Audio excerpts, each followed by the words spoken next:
Weekend का वार में अब अविनाश और चाहत की मम्मी आमने सामने है। अविनाश ने चाहत को लेकर जितनी बातें कही थी उसके बाद ये एक बड़ा मुद्दा तो था ही कि आप एक लड़की के बारे में नेशनल टेलीविजन पर इस तरह की बातें कर रहे हैं। लेकिन हम आपको बता दें कि अब यहाँ पर जिस तरीके से देखने को मिला कि इन दोनों की मम्मियाँ जब आई हैं तो यहाँ सवाल ये उठा है कि सबके सामने जो बोली गई बात वो कितनी सही थी।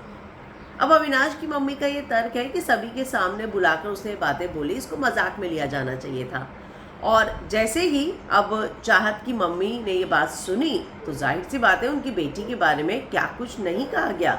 उन्होंने कहा देखो पंचायत बुला के ना मजाक नहीं किया जाता है, बेइज्जती की है उसने। तो यहाँ पर अब अविनाश की मम्मी ने कहा कि क्यों लड़कियों की इज्जत होती है, लड़कों की नहीं होती है। जिस पर चाहत बोली वाह वाह। तो अविनाश जो है बहुत नाराज़ हुआ और उसने बोला देखो जब बड़े बात कर रहे हैं, तुम्हारी मम्मी भी बात कर रही है, तुम कोई ऐसी टिप्पणी नहीं दे रहा हूँ और कुछ ऐसे टॉन्ट नहीं मार रहा हूँ, तुम तमीज़ से रहो। और जैसे ही अविनाश ने चाहत को तमीज़ सिखाई तो चाहत की मम्मी जो है बरस पड़ी कि तुम तमीज़ की बात मत करो, तुम्हारी तमीज़ तो पूरी इंडिया ने देख ली है।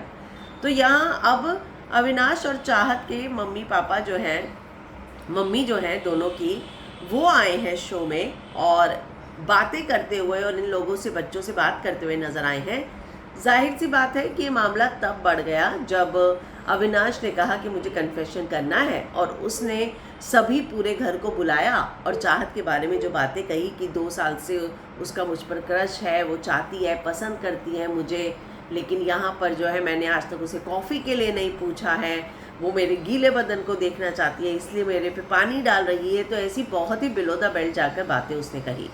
कल सलमान ने अविनाश को कहा भी कि तुम्हारा नाम भले ही अविनाश हो लेकिन तुम अपना खुद ही विनाश कर रहे हो। तो ये एक बहुत ही इशारा काफ़ी था अविनाश के लिए और उसे अब ये समझ जाना चाहिए कि शो में कंटेंट ज़रूर चाहिए पर इस तरह का कंटेंट नहीं चाहिए। और जब तक वो कंटेंट दे रहा था तब मेकर्स भी उसे सपोर्ट कर रहे थे, लेकिन अब ऐसा कंटेंट देगा तो ये कंटेंट जो है उसी की इमेज को ख़राब कर सकता है।